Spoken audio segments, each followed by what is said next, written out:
What's up? Hey everyone, Nate Derenge here, and I just challenged Calvin Gurley on his signatures for the general election. You might be asking, why did I do that? Nate Derenge, Calvin Gurley, they're both going to get crushed by Phil Mickelson. What's the point of knocking out someone you guys both are, frankly, have low chances of winning?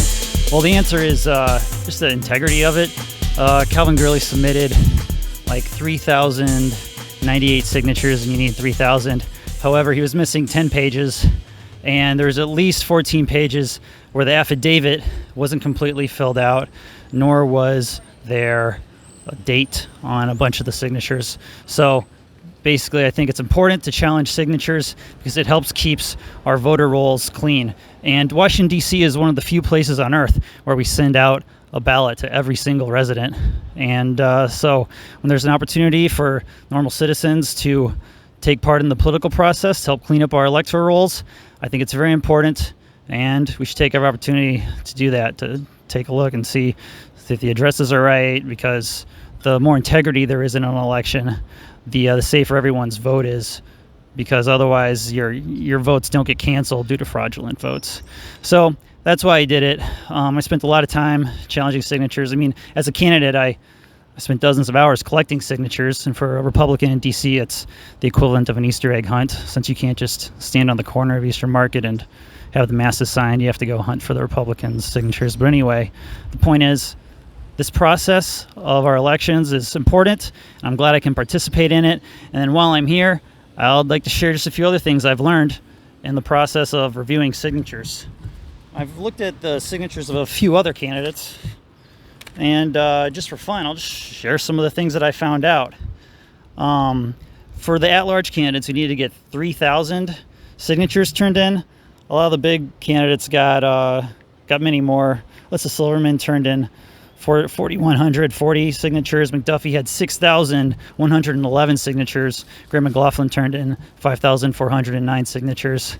And I sampled Silverman's signatures by going through 20 pages. And most of them were pretty good. There's a lot of like female voters who had the wrong address, I believe, and the last names were different. So maybe there's a lot of young people moving around, getting married, whatever. But a lot of those are the ones that were bad on that. McDuffie sent in over 6,000 signatures, but he had a lot of bad ones. There's a lot of times where the signatures look very similar. Now at the Board of Elections, you can check people's signatures, which is a great way to keep the integrity of our electoral process strong. And there's a lot of issues with those signatures. I doubt he'll get thrown out because he's got 6,000, so that'd have to be a 50% bounce rate, essentially, if anything were to happen to that. But anyway, those are just some highlights I learned from me taking part in the signature challenge process. While I'm here, I would like to make a comment that it is kind of funny that Kenyan McDuffie was a Democrat 2 months ago, but now he's running as an independent on the ballot. And if he wins, he's taking the spot of a Republican, a Libertarian, or a statehood Green Party person, which is, I think that's kind of in violation of the Home Rule Act of 1973, since those spots on the council should be for someone of another political party. An independent isn't a political party. There's no treasurer. There's no chairman. It's just a Democrat pretending that they're an independent, taking the spot of a Republican, and I think that's wrong. But otherwise, that's all the news for today. If you have any questions, I'm here.